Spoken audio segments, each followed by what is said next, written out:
What's up, everybody? Welcome to this week of the Driveway Podcast. You're here. You found us. This is the CarGurus and Autolist editorial team. To my left, I have Deputy Editor Matt Smith. How are you doing today? I'm doing great. Thank you for having me here. The energy is bright in here. I think, it's not the most uplifting topic today, but I feel like we're all pretty jazzed to talk about it. Well, hey, let's energy. Let's get all of us in the mix. I like it. We're from slap happy. California, right here in his floating frame, we have Dave Underkoffler, Editor-in-Chief of Autolist. Autolist, I got my swag here. You gotta What's have up, the folks? swag. Thank you for joining us. Yes, Autolist, a sister company to CarGurus. I want to know, Dave, how long have you had that water bottle? This was like original. This is OG swag. This goes back to I joined Autolist in 2017. Yeah. Then CarGurus bought Autolist in 2020. This goes back. This is like 2018 era. That's terrific longevity. So you've had if you had an auto loan on that, you could be looking at like a 72-monther and you'd be paid off. Yeah. Well, it'd be paid off. Yeah. Yep. I mean, this is older than both of my children. This water bottle. Wow. So, smells better too. Yeah. Frankly, it's more useful as well. Fewer leaks. Way more useful. Way fewer leaks. Way fewer leaks. Yes. Yep. Sleeps through the night. That's great. Any of our video listeners can see I got notes today. I printed out look at this guy. papers and notes. You can hear them too. We're ready to go. We're talking about EVs and their tax credit future. Matt, you had a kind of a funny line about this. Do you remember what you said at lunch? I have no idea what I said about this. Sorry, didn't prep you.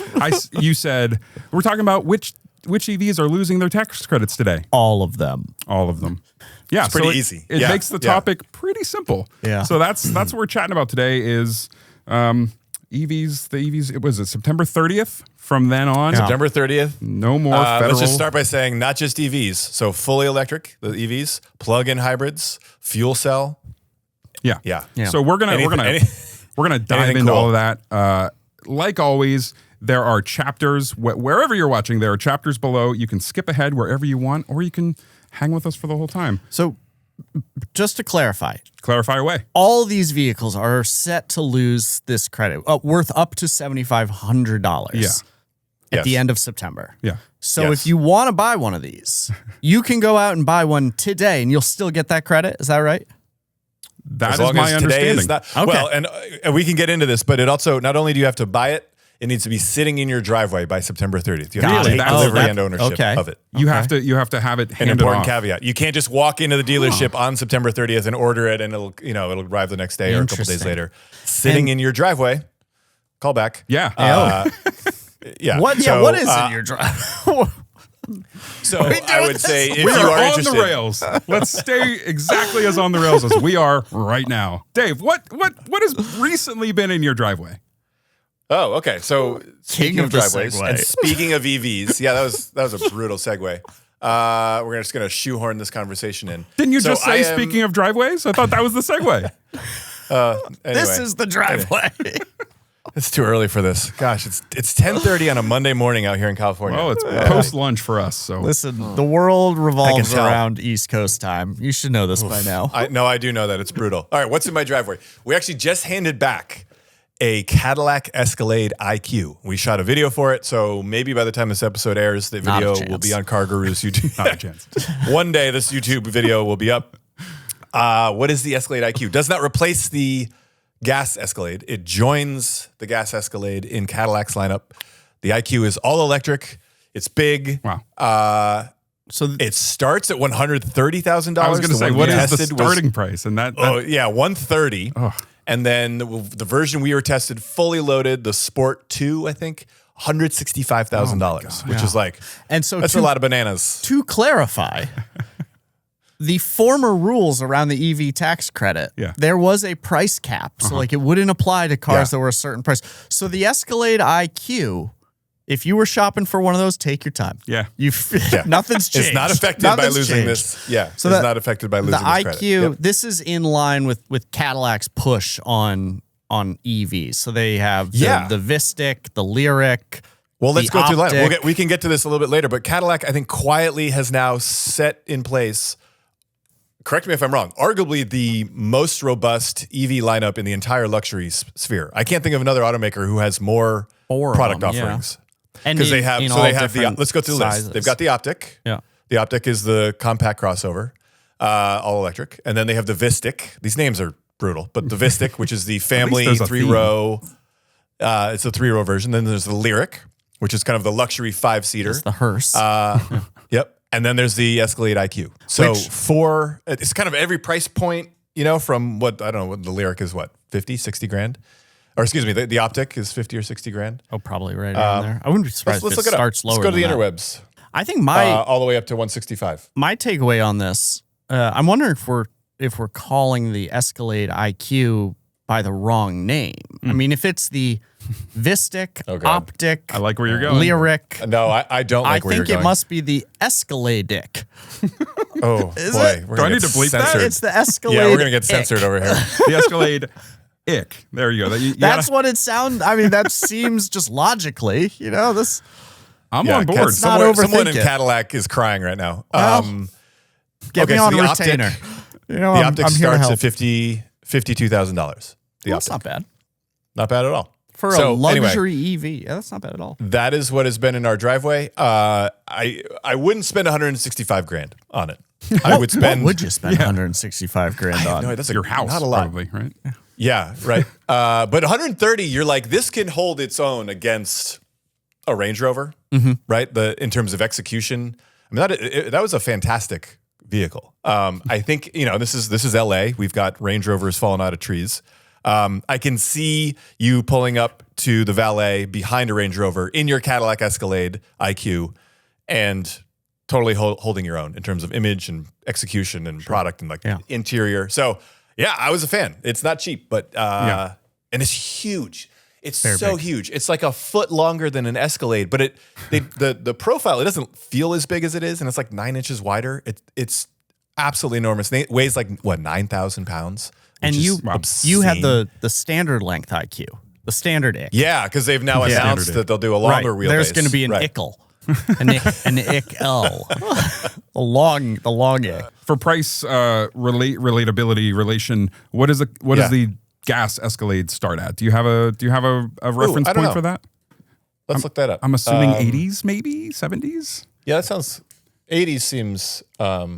For it to be at 130 base, that's just. I remember the GMC Hummer EV had a yes, but let's go over starting. its stats.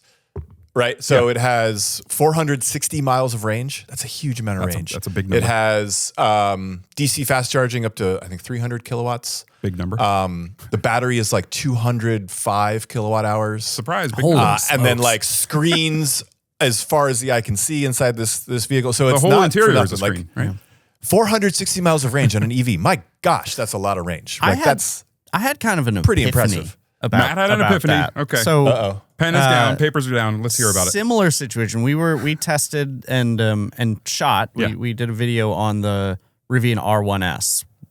Huge battery, huge range, not an efficient vehicle.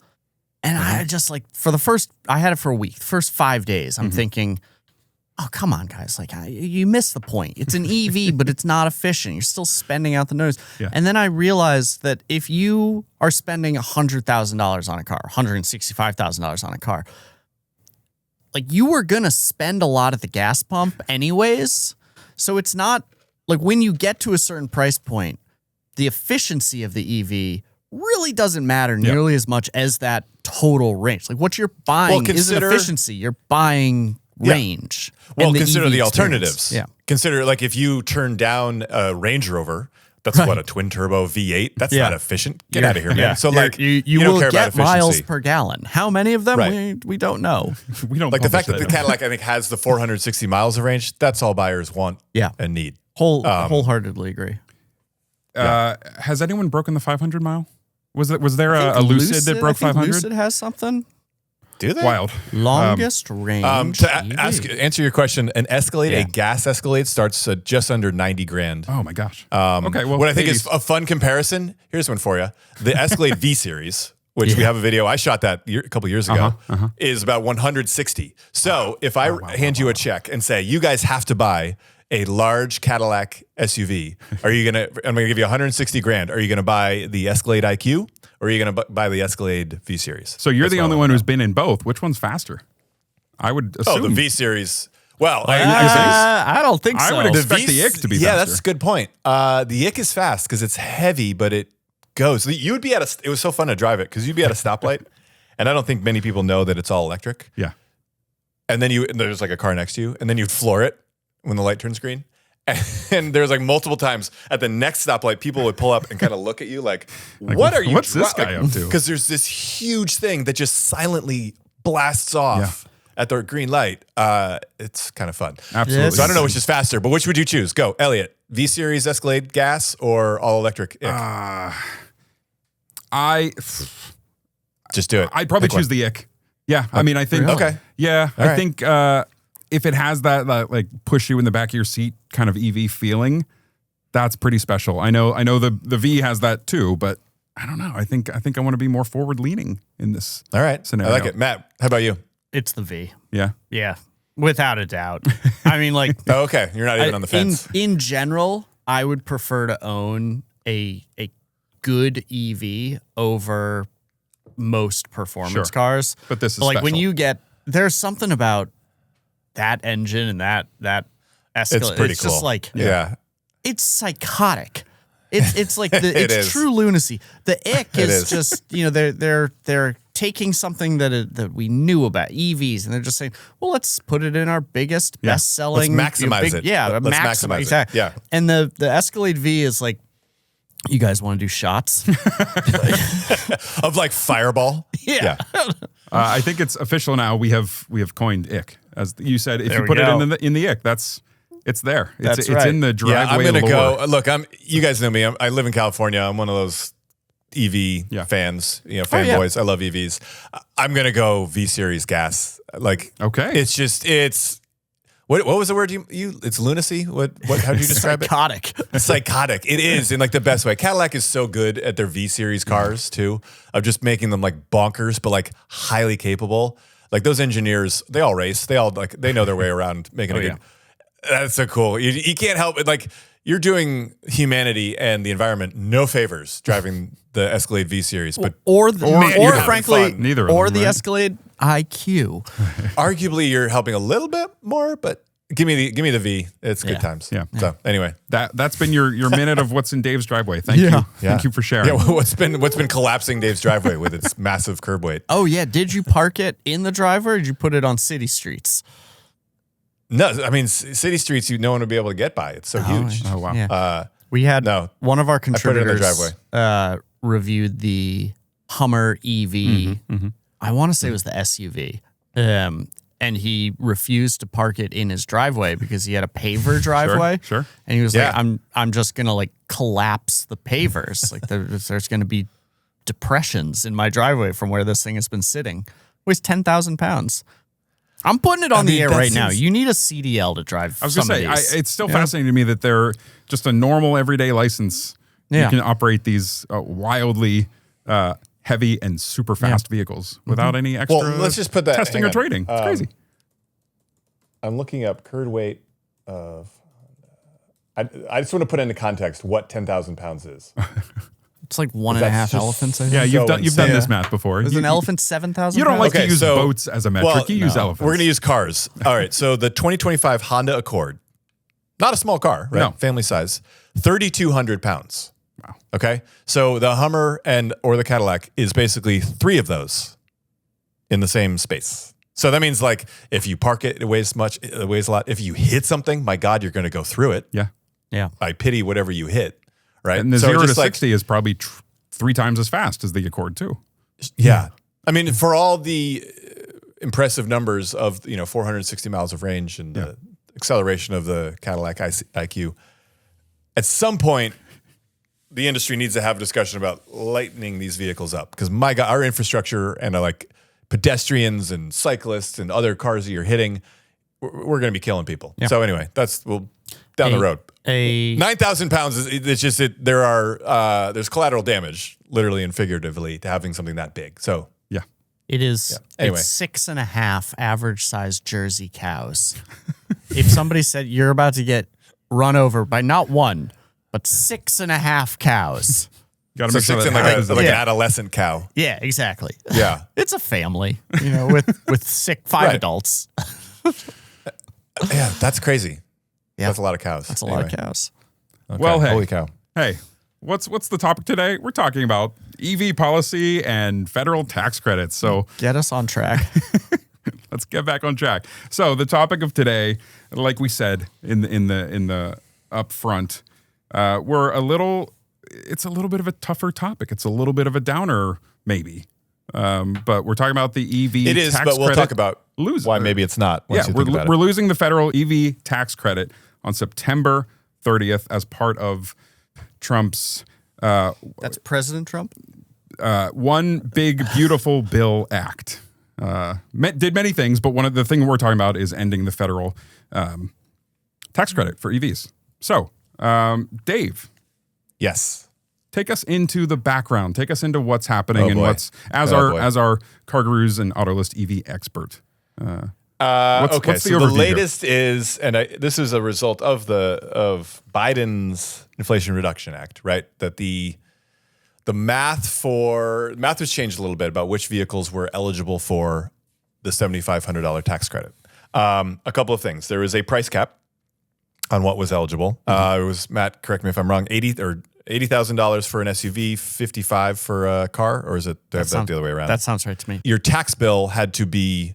You're only getting back what your tax bill was. So if you were paying, if your federal taxes were $5,000, the maximum credit you could get in return was $5,000. But if it was up to $7,500, you would get that. And that was on all electric vehicles, plug-in hybrids, and fuel cell vehicles that were new. In addition to that, used EVs, plug-in hybrids and fuel cell, were eligible for up to $4,000 of a tax credit, but the price on those was capped at $25,000. So all of that is going away. Now, as we mentioned, the car needs to be sitting in your driveway on September 30th. You have to own it. Mm-hmm. You can't have ordered it and it's not delivered yet. It needs to be sitting there.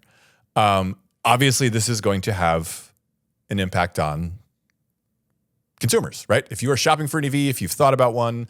So I think the short version is if you're close to buying one, if you're like in the next few weeks, you're like, I need a new car. I've been considering any one of these types of vehicles. Go do it.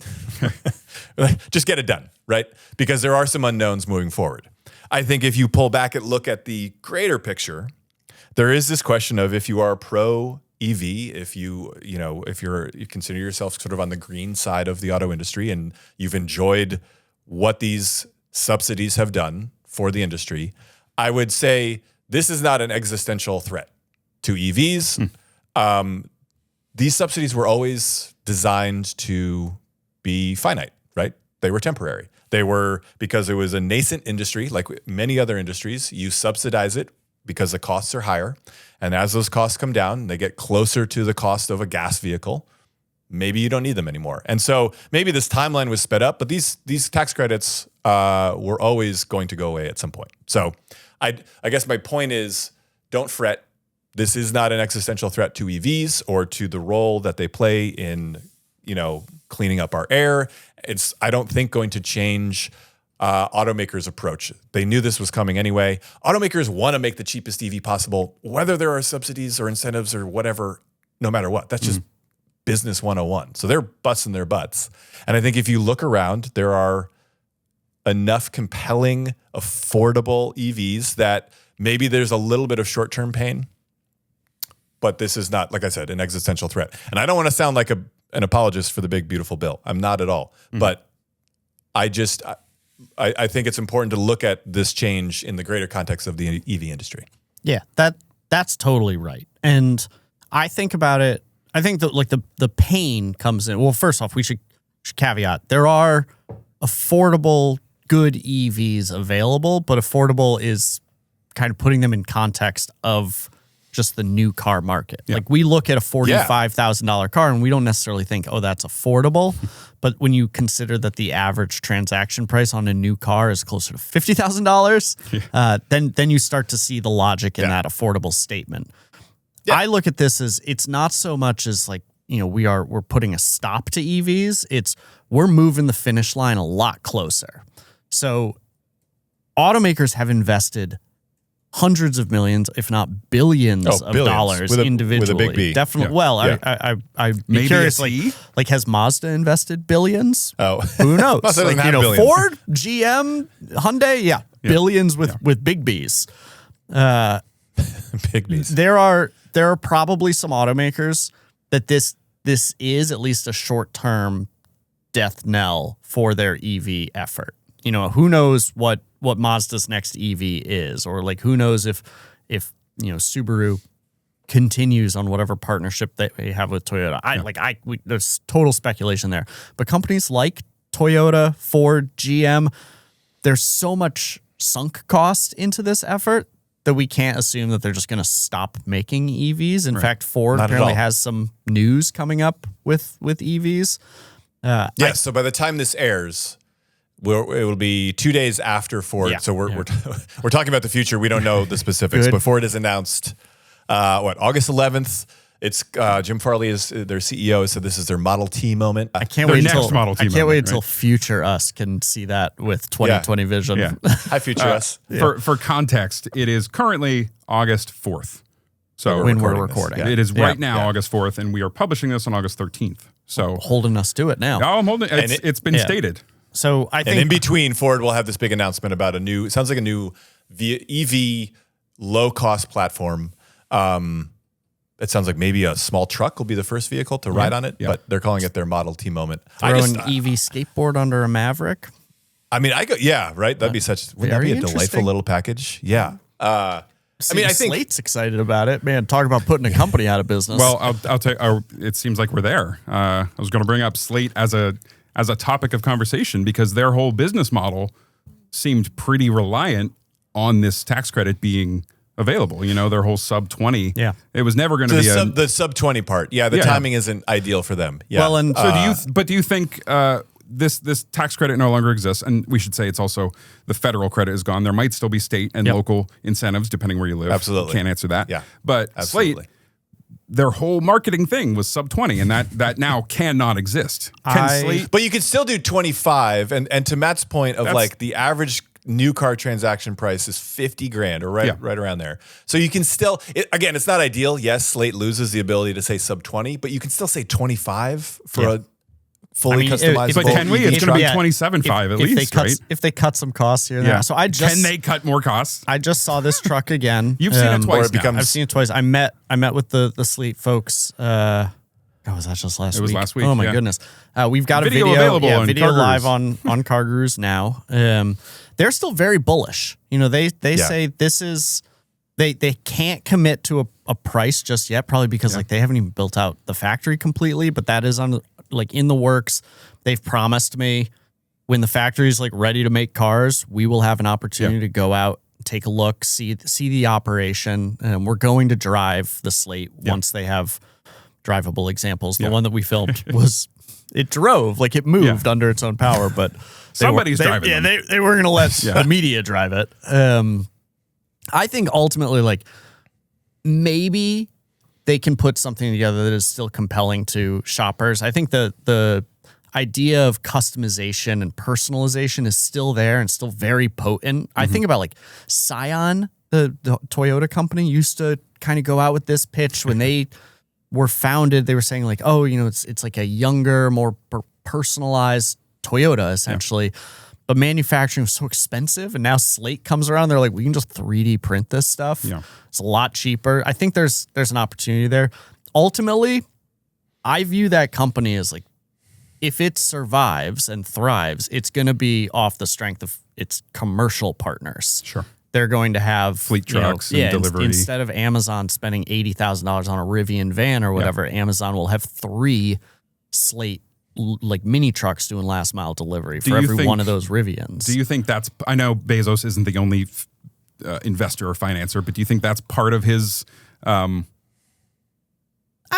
in Slate and in trying to get them off the ground? It's all speculation, right? I do think that that's another reason why I'm still fairly optimistic about the company's chances. Just their investors are not, mom and pop investors. Sure. They've got to my point about these, they had to have known that these incentives or these tax credits Totally. out. Like you don't start a business at that scale and be like, oh, they're going to last forever. Like you knew. Yeah. So it's maybe the timing's not great, but it's baked into a business plan somewhere of like, okay. The pain is the abruptness. I think most automakers, the bean counters in the automakers, they were looking at this saying, well, they're not going to just cut them. They'll roll them back, or like they'll make it more restrictive, or they'll drop it from 7,500 to 3,750 to pull the rug out. That's why I think like some automakers who maybe aren't quite as far along on the EV roadmap, I think those are the ones that are more at risk. But I will say big ones that are invested, they're going to be fine. To talk about the bean counters, this was, if you're looking at like the life cycle of a vehicle, you're always trying to reduce your costs. That's sort of been a predictable path that every automaker and battery manufacturer has been on forever. So so to have this happen, maybe it's a little more abrupt, but it doesn't sort of screw up your entire plan and your trajectory and the stages of reducing your costs. Tariffs are so dynamic is a nice word for them. That is what's keeping the bean counters up at night, because those are changing week to week and it's largely unpredictable and you have no sort of sense of, rhyme or reason. So if I'm a bean counter and an automaker, it is not the more abrupt sunsetting of the EV tax credits that's keeping me up and giving me a lot more work, because that's sort of always been baked into, you're just trying to get your costs down. Yeah. It's the uncertainty of the tariffs that's keeping them up. So I think this is, this is not the main issue that they're worried about. I'm glad you bring it up. There is, so we've got a friend who works in the, he basically works like on the Hill for the automakers. He covers the DC office. And earlier in the year, one of the things he told me was consistency is not exactly the name of the game. So right now, we have seen the tariff situation fluctuate wildly. Not just like the percentages that we're levying on our trade partners, but also the timelines on these things. It's going to go into effect April 30th. Well, we've pushed that out to June 1st, et cetera. And I do suspect that we are going to see a run on EVs in the next couple months, because people who want one and want to get that credit are going to go out and get one. They basically put the MLB trade deadline on buying an EV. Do it before this date, otherwise the door closes and you're not going to get that opportunity to buy with the credit. I wonder if we'll see this increased business to, dealerships and OEMs, and that will translate to, well, we're going to push out. We're going to move it to year end. And I think that's kind of in conflict with the GOP's approach or like their mentality. Oh, Dave has I don't think that can happen. I think because it's in a bill. It's in a bill. It's right in the law. It's happening. Now. Yeah. This is less like an executive order or what have you. This is law. But haven't we seen the beauty of the executive order? What's the law? I'm not touching this conversation with a 12-foot pole. Like we said, I will say yes. If you are a consumer, I would say two things. One, if you're reasonably close, go get an EV before this deadline. It'll make things easier. But two, if you're like 6 months out, don't fret. Yeah. I think there is still either automakers will take I don't know if they'll take more of a loss. They are working on how this affects their business, and they want to continue. They have to continue selling EVs. This is not a death knell for them. I mean, look at Chevy. Like what the Equinox EV starts at like $33,000 before incentives. That's fantastic, right? Yeah. Like this doesn't, like you said, this doesn't close the door on EVs whatsoever. So I don't want anyone listening to be like, that's it. Like I'm not in a position to buy before that September deadline. This doesn't mean you're never going to get a good deal on a useful EV that you're going to enjoy. That's not the case. Equinox EV starting MSRP of $34,995 with front wheel drive. Is that with destination? Doesn't sound like it with destination, does it? That $995. What? So can we just take a minute and talk about General Motors? How they've like quietly put together this like very compelling portfolio of EVs. It is with like destination. They've got the Equinox EV, they've got the Blazer EV, the Silverado, and then you look at Cadillac, who we've already discussed, complete bench of EVs. Kudos to them. Like they're like the Bolt's coming. The Silverado back, gets a little expensive, but like is the Bolt coming back? Bolt's coming later. The Bolt to come back. Later this year, it will go into production. I think it'll be a 2027 model. Yeah. Pretty thorough update, right? Redesigned. I would imagine the battery technology improves. We haven't seen it in 2 years. It better be redesigned. Yeah. Any indication of pricing on the Bolt? Like, I mean, it's always tried to be. I mean, it won't be more than an Equinox EV. You can't have it. No, because I heard that they were targeting under 20,000, but that was with the incentives. Like I'm thinking about. I'm making things up now. I'm thinking back to Come on, Slate Matthew. again. Thinking back to Slate. It won't be sub 20. And I just 27.5. Let's say it's 27.5, and by the time you get taxes, fees, destination, you're looking at $30K roughly before any customizations. I just cannot imagine anybody other than businesses trying to get a cheap EV buying that car for 30. Granted, like what, a Slate? A Slate, yeah. Like Matt has sat inside of it. I think they're cool. Sure, they're cool, and like the idea of customizing and changing the bed and putting seats in, that's cool. But I'm so maybe it becomes a loss leader. Maybe they eat into their profit margins more initially to get some sales, get some out there, and the consumer benefits initially. I don't know. I'm purely speculating, but also let's not undervalue the irrational purchase effect. So like Elliot, exactly. That's to what your I'm point. I hear where you're coming from, but would you spend $65,000 on a BMW M3, knowing that it is one of the great performance cars available today? Now you know me. Would just yes or no question? No. Okay. Same deal. Somebody looks at an M3 and they say, "Yeah, I know this is expensive, and I could get a 3 Series, and it costs $25,000 less." They don't even do that. They don't even do that calculus. But when somebody looks at a Slate, they're not necessarily looking at it as like, "Oh, this is a truck that I need for my truck life." And wouldn't it make more sense to buy a gas or a hybrid Maverick? No, they look at it and they say, think of all the ways this could be my car, my vehicle. And like, I could do it the way I want. And I think that's what Slate is banking on. And they should put a premium on that. Now, I think it's commendable that the automaker tried to not put a premium on it by pricing it so little.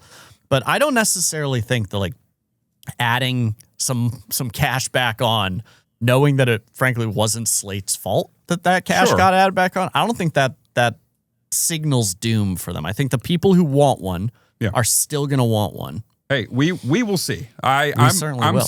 I don't know. I think when your whole headline thing was sub 20 EV, so and now that doesn't exist, I will say they had many headlines. But that's the one that spoke to you. That was the headline. That spoke to you. No, that was the headline. To other people, it was, you can turn a truck into an SUV. Hey, nerds, guess what? We're talking about a company that has not sold a single vehicle. Let's talk about cars or companies that sell lots of vehicles.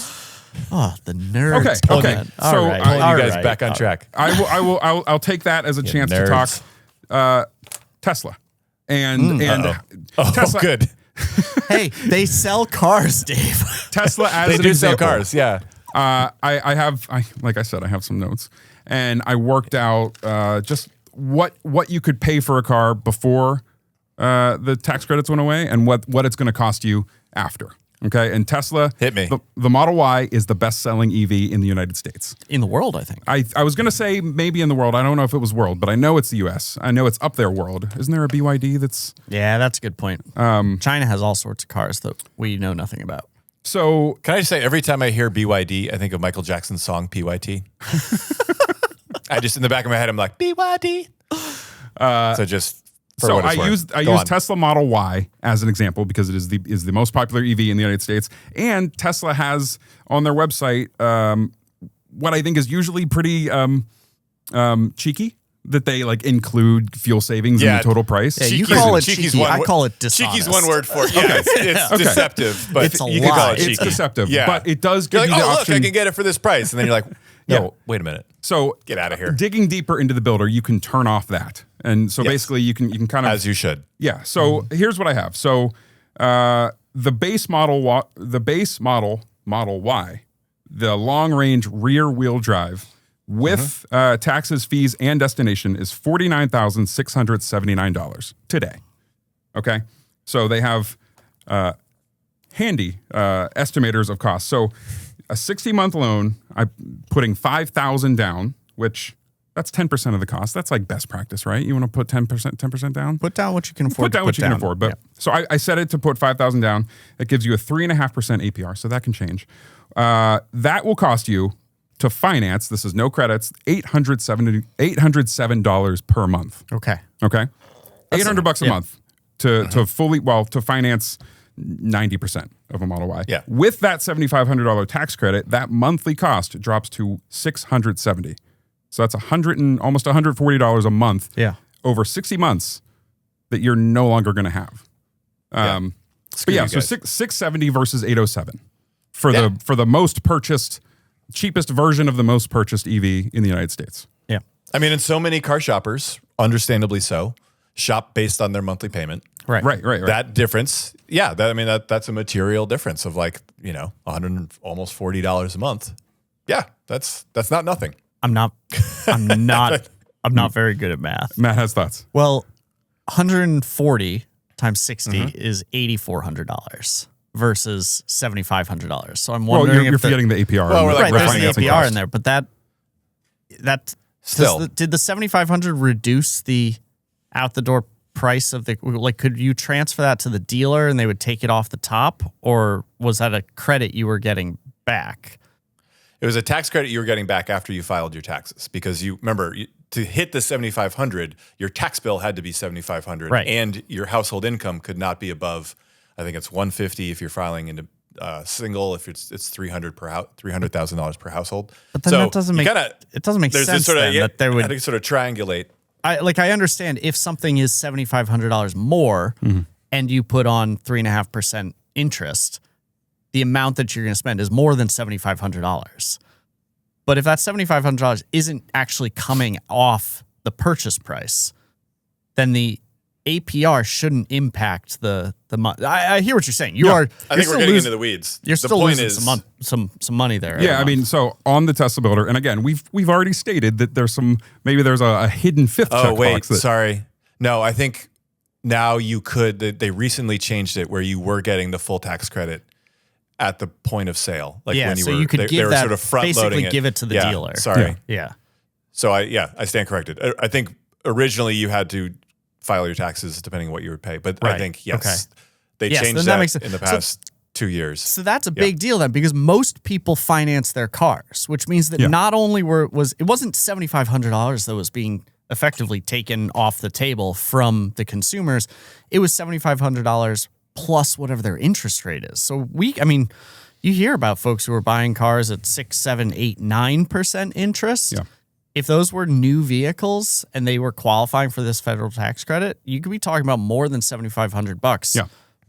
Just taken out of the equation. It's a big deal. That brings up a good point, because again, on Tesla's website, looking at the Model Y, you can select 36, 48, 60, but you can go up to 84 months. Yeah. So that's one thing. They'll take your money. Yeah. But also this APR that they're giving me, that's the one thing I can't adjust, is a 3.49% APR for a limited time. So I assume, I don't know this. That's low. That is pretty good. That is low. So, and if you put down less, like let's say I put down 4,500, that APR goes up to 4.49. Yeah. So, but I wonder, is that promotional APR? And we don't know this, so you can't answer it. But is that a promotion that they're trying to sell more before the thing? And are other automakers going to be discounting? Like, are we seeing any pricing adjustments now leading up to September 30th? Like, automakers are constantly offering finance deals. But this is the biggest change to pricing for EVs in years. I'm just saying, this is more than a normal. I can't tell you just offhand if they're like being more aggressive with those deals to move them. I do wonder how this will impact the lease market, because for years now, since Biden administration's IRA passed, lease deals on EVs have been impossibly cheap. I mean, you could get like a Nissan Aria for $200 a month. Yeah. Out here in California, you can get an Aria for like $129. They're giving them away. Yeah, and the tax credit is a part of that calculation. Yeah. Yeah, so that it was, yes. So and I always told people, lease an EV because you're getting the maximum amount of incentives in it. And so that'll be interesting to see how that changes. So question, how many, and Dave, I feel like you know more about leasing, and especially leasing EVs, than I do. let's say you leased a 3 or 4 year lease a year ago. Oh boy. All right. Okay. So you have your payment. After September 30th, does your payment stay the same, or is it going up? It's locked a fraction of $7,500. No. It'll say what it is. As I understand it, no. That purchase has already happened. That sale has already happened. This is not retroactively affecting. My God, that'd be a mess. Okay, that'd be such a mess. So we also talk a lot about leasing EVs and how you can find great deals because they depreciate quickly. What do we think this is going to do for people that currently own an EV that are looking to trade it in? I feel like your trade-in value is going to get smashed after this. Well, your trade-in value was always low. Yeah. I know, but it was always EVs this are is cheap. a question like we got to bring our pal Kevin Roberts in on this one. He's going to actually have the data. Yeah. But it does feel like the used EV market was kind of pricing in the tax credit like at the start. You know, it was like if you bought a Nissan Leaf for $30K after credit, you weren't seeing depreciation based on the sticker of 37.5. You were seeing depreciation based on that 30. So like we saw steeper depreciation curves there, but I think like, you know, Dave would agree with me that let's bring in Kevin for this one. Yeah. Yeah. No, I mean, there's a lot of unknowns. I think that what it does not change is that automakers are still going to need to sell their EVs, and they will find a way to do it. It does not change the product itself. I think there are still plenty of very compelling EVs. It also let's be honest. I live out here in California, in Los Angeles. You would think that the infrastructure out here would be tremendous. I don't know if it's the products you can get for your $35,000, $45,000, $55,000. I don't think it's the EV product for that price. A lot of it is still the infrastructure. The infrastructure out here you'd think would be pretty robust. It's not great. And that is what's holding, I think, more buyers back. And then you look at other areas of the country that don't even have anything remotely close to this, and you look at people's use cases, and it's not the product that is the problem. It is the infrastructure that this country lacks. We're not going to just see them dry up and disappear overnight. Right. But like, you know, automakers are going to build the cars that they can sell. And if they can sell more EVs than not, they're going to make more EVs. And this certainly doesn't help them. It doesn't attract consumers. You know, what attracts consumers is a big inflatable, wacky arm guy and a big sign that says sale. And also, sub $20,000. Yeah, and we have taken down the sign and deflated the wacky inflatable arm. But automakers are always going to try to make the cheapest, and I mean in a good way, inexpensive. They're inexpensive. They're going to try to cut costs everywhere that they can, and that will continue. Whether there's an incentive or not, automakers are going to continue to look at battery technology and manufacturing to make cheaper cars. So this doesn't change that. In fact, it puts more onus on them to do that sooner. Not to take the mic from Elliot, because he does the great job of leading our conversation, but I do feel like we're coming close on time. Can we? Yeah. Knowing that the clock is also ticking on EVs that qualify for this federal tax credit, we have a long list in our notes. Do we want to do like a quick run through, or just pick, like, if you're buying an EV today, which one are you buying? Oh, okay. Calling an audible here. Yeah. Okay. I figured you guys were experts. That's my line. I'm the one who asks the questions I don't have an answer Well, I to. tell you what, I'll start. Yeah, I'll start and give you guys a little time. This is money, not an issue. Yeah, I recently drove a Hyundai Ioniq 5 again. Yeah. I took it, actually, this is a fun little dovetail. Which they've updated, right? Was this the new update? They refreshed it a little? Yes. I think. Well, cool. I hadn't driven one since 2022. So yeah. My takeaway on it was that, Dave, you talked about the infrastructure and the charging, and that is a car that still feels easy to drive, fun to drive. Mm-hmm. It's bigger than it looks. It's way bigger than it looks, and it offers outstanding efficiency. So I took it actually from Boston to Newport, Rhode Island for the Slate program that I went to. How'd they feel about a Hyundai? Sorry, hang on. No. We're not.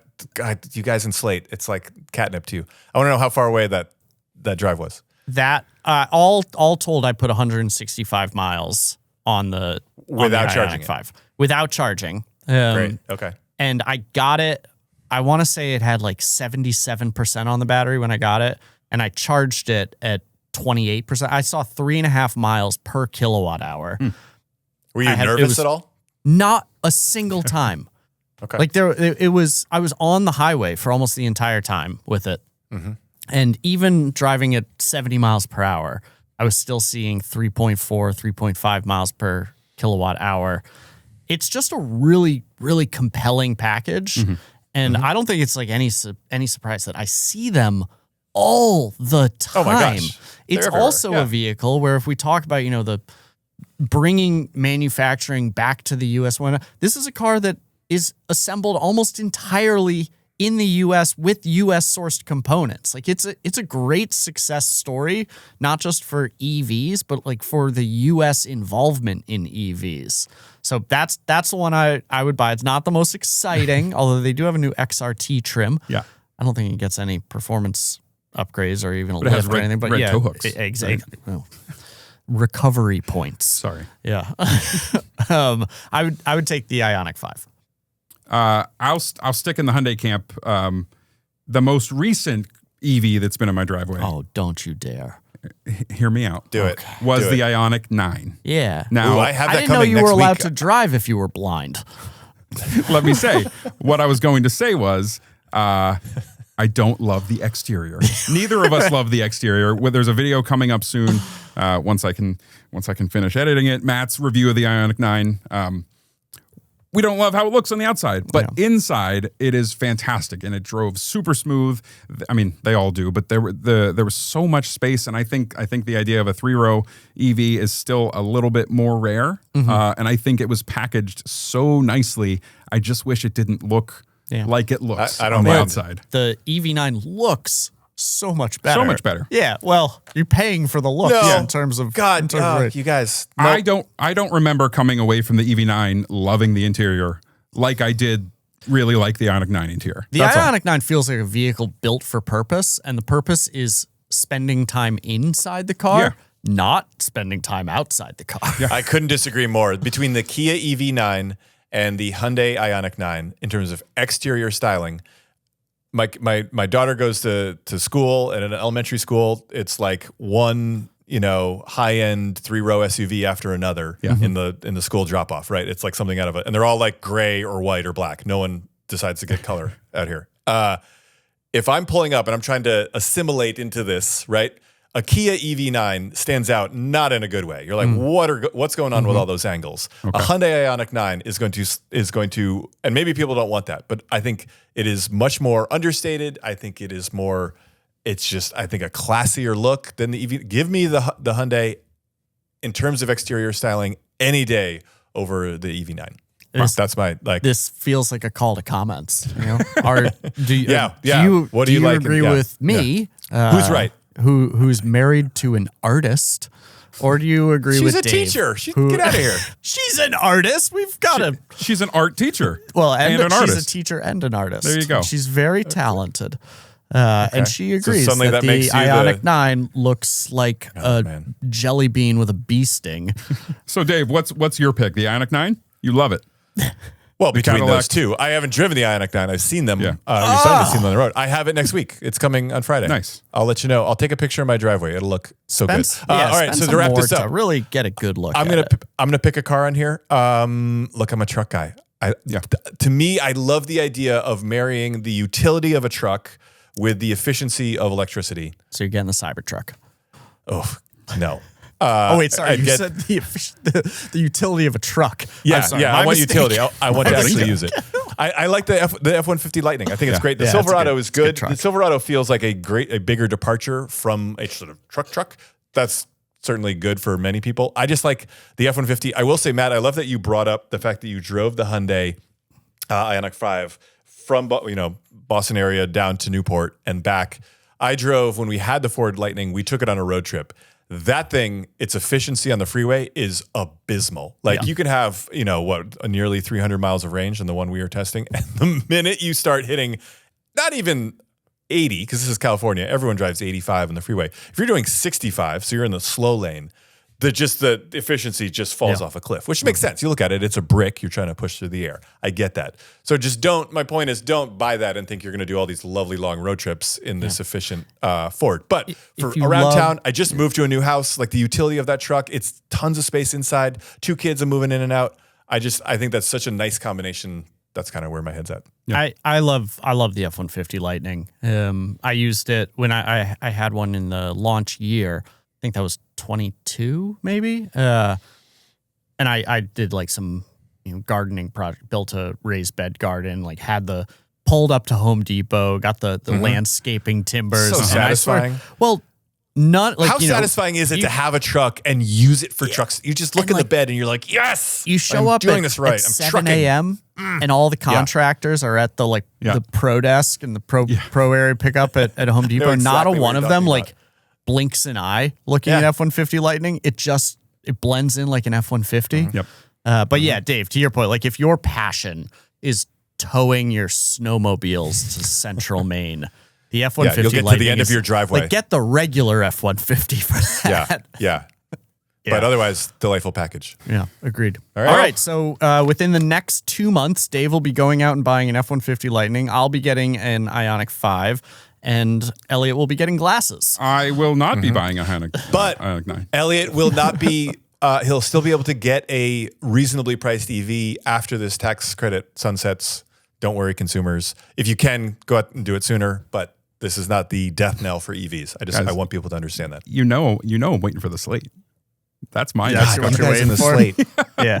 I'm going to start fining you guys $1 every time you mention it. Would you get it? And like you have 2 kids, you would need the seats in the back. Well, who knows how much and that's going to be. probably the SUV cab. Okay. Can I just say, it's a England. 2-door. Yeah. Have you guys dealt with kids, 2 car seats, and a 2-door vehicle? Is a nightmare. Obviously not getting Don't do a Slate, guys. Come on. I got to ask him about the car seat latch point. They must have just regular latch points. Hey, that's for a later episode. Guys, thank you for potting today with a deep topic. Thank you for bringing your knowledge and your opinions. Look out for Dave's Cadillac IQ. Is that what we did? Escalade. Nope. Escalade IQ. Nope. Sorry. Escalade Just make sure IQ. there's a log space between Escalade and IQ. Look out for Dave's Cadillac IQ review. Look out for Matt's Hyundai Ioniq 9 review. And you'll see me on social somewhere doing something. Thank you, Elliot. Thank you, guys. Thank you, guys. Thanks for listening. And we'll see you next time. We'll see you out there.